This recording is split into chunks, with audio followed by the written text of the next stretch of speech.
L'avancement du projet d'installation du réseau Internet haut débit au Gabon et l'interconnexion en Afrique centrale a été au centre des discussions entre le ministre de l'économie numérique et le conseiller politique des TIC de la Banque mondiale. Compte rendu, Balbin Sam Marlis Mengue.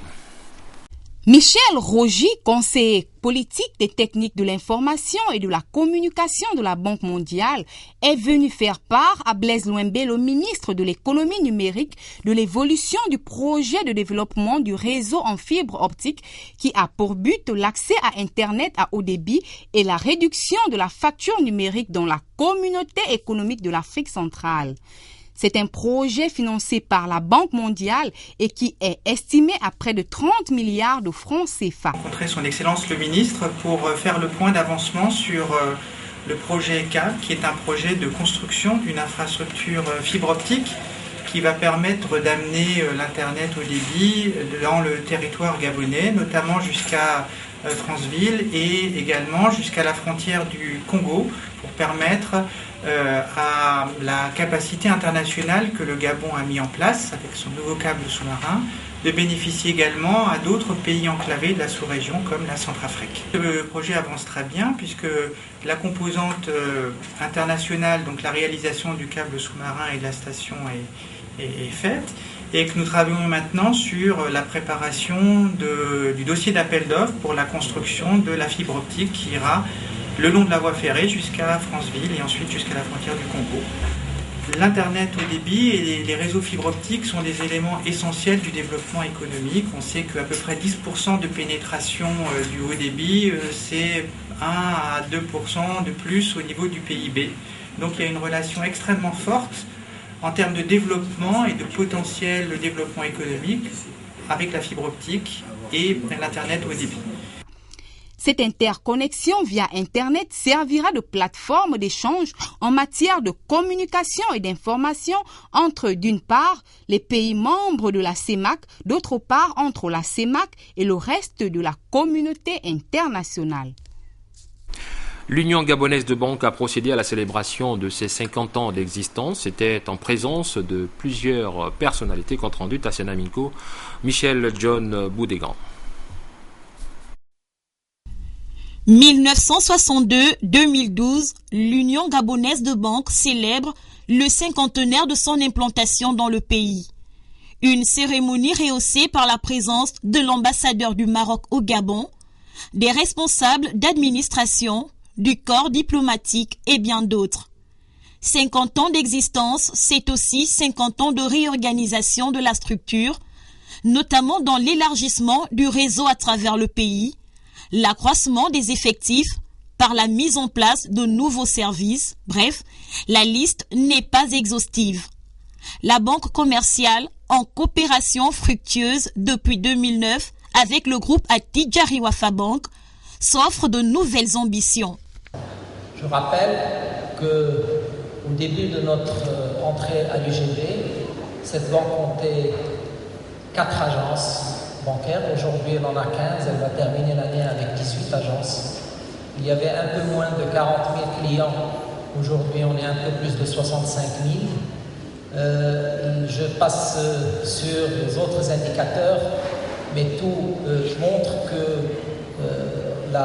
l'investissement du groupe Attijari Wafa Bank dans cette entreprise a été, je dirais, fructueux et a permis de créer de la valeur pour la banque, pour ses clients et pour l'économie gabonaise.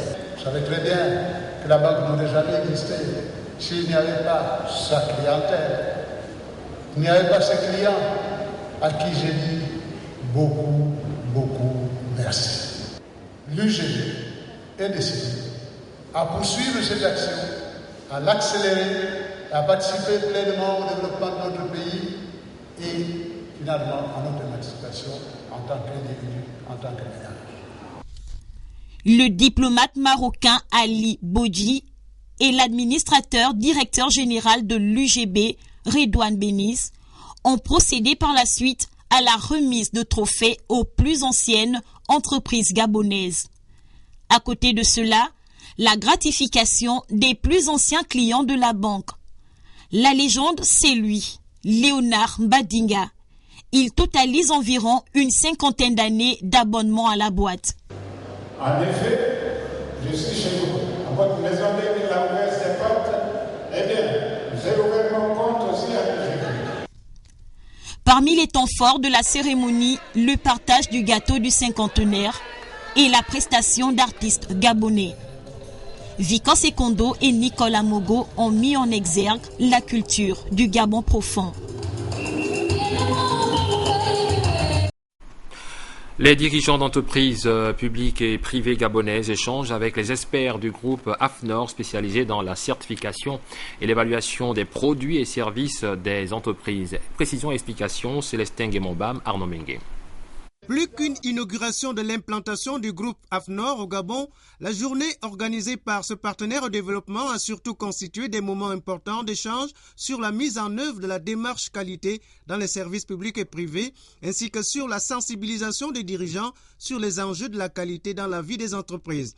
Les participants ont donné des éclairages sur des notions de client, de performance, de certification et d'évaluation des produits, des systèmes, des services sur la base de certaines normes. Le représentant du groupe AFNOR au Gabon précise. C'est une procédure de reconnaissance par un organisme indépendant, tierce partie, comme on dirait AFNOR. Donc l'entreprise qui s'y engage s'engage à mettre en place des dispositions d'organisation, de fonctionnement et surtout un engagement vis-à-vis de sa clientèle à le servir en le respect des engagements pris. Une fois que cette entreprise y arrive, elle peut le faire reconnaître par un organisme indépendant et donc pouvoir bénéficier de cette reconnaissance-là. Au cours de cette journée, les invités ont suivi les communications des responsables de la Caisse nationale de sécurité sociale et de IG Télécom relatives à l'impact de la certification dans les services de la CNSS et à la maîtrise des projets clients par le système de management de qualité. Qu'est-ce que la démarche qualité a apporté à leur structure ? Nous avons une amélioration de près de 80 à 90% dans les traitements de délai, dans la satisfaction de nos clients, dans les réclamations. Les efforts que nous avons fournis en partenariat avec AFNOR nous ont permis de mieux traiter nos clients. Et ça se mesure par le nombre de plaintes qui a diminué de 70%. Ça a contribué, je suis sûr, à la forte croissance que nous avons connue au cours de ces années. Et il y a des mesures moins quantitatives telles que l'amélioration de la cohésion de nos équipes. La journée qualité s'est achevée par la remise des certificats à 14 nouveaux auditeurs formés par le groupe AFNOR. Bientôt une nouvelle école supérieure au Gabon, située au centre des métiers Jean Violas à Ovendo. Campus Afrique centrale est spécialisé dans les secteurs de l'eau, de l'énergie, de l'environnement, des mines, du génie civil et du bâtiment. La présentation de cet établissement avec Rodolphe Mukambi et Victor Moudonga. Pour répondre aux besoins criards de personnel qualifié dans les métiers techniques, la SEG, Société d'énergie et d'eau du Gabon, et 2IE, Institut international d'ingénierie de l'eau et de l'environnement de Ouagadougou au Burkina Faso, se sont associés pour offrir des formations innovantes. Nous avons signé avec 2IE la convention par laquelle nous nous engagions à lancer le CAC dans les meilleurs délais afin de faire face aux besoins en matière de formation professionnelle qui ne manquent pas d'apparaître dans notre pays, mais pas que dans notre pays, sur l'ensemble du continent. Vous me disiez tout à l'heure que votre défi aujourd'hui, c'est de faire en sorte que la plupart des jeunes gens qui arrivent à un certain niveau d'enseignement, notamment le baccalauréat, soient orientés prioritairement en direction des formations professionnalisantes. Campus Afrique centrale vient donc encourager la formation professionnalisante. La création du Campus Afrique centrale, comme l'indiquait M. François Mbanda, représente une vision et la poursuite d'objectifs. Tout d'abord, nous sommes partis d'un constat qui concerne le déficit en ressources humaines qualifiées pour la plupart de nos entreprises, notamment dans les métiers de l'eau, de l'électricité, des infrastructures. Déficit qualitatif, déficit quantitatif, déficit à plusieurs niveaux, notamment au niveau des opérateurs, des techniciens et des cadres. D'où cette nécessité de créer un centre de formation à forte vocation professionnelle. Le ministre de l'Enseignement supérieur, technique et de la formation professionnelle n'a pas manqué à l'occasion d'apporter le soutien du gouvernement gabonais. Les opérateurs économiques des domaines concernés ou de tout autre intéressé, ainsi que le gouvernement, et si nous poussons, nous pourrons renforcer les capacités d'accueil en atteignant une vitesse de croisière bien avant 2018. Et c'est l'objectif que le gouvernement souhaitait assigner à ce campus, étant entendu que nous sommes également en négociation avec les promoteurs d'établissements supérieurs privés pour passer des partenariats publics-privés, notamment des établissements capables de délocaliser sur Libreville, sur le Gabon, pas seulement à Libreville, mais même en province, des formations en partenariat avec des universités internationalement reconnues. La présence de nombreux opérateurs économiques à ce point de presse montre bien leur volonté de changer la donne. Sur 26 000 étudiants inscrits l'année dernière, seuls 4 000 suivaient une formation professionnalisante. Nous vous l'avons dit hier, la Marine nationale vient de renforcer ses équipements maritimes grâce à un don offert par l'armée américaine. Compte rendu, Marie-Jo Moussavou. Suite à l'insécurité maritime grandissante observée dans nos côtes, se manifestant non seulement par des actes de piraterie, de vol à main armée et surtout de l'immigration clandestine, le gouvernement gabonais a sollicité l'assistance de l'armée américaine pour l'acquisition des bateaux pneumatiques à coque rigide. La réaction favorable des autorités américaines s'est plutôt soldée par l'octroi de 2 bateaux à la marine gabonaise, un geste qui n'a pas laissé indifférent le chef d'état-major de la marine nationale. Dans l'optique de rendre nos unités encore plus opérationnelles, vous n'avez cessé d'appuyer notre marine sur le plan de la formation, des équipements, de détection, de la maîtrise de notre espace maritime et en matériel nautique.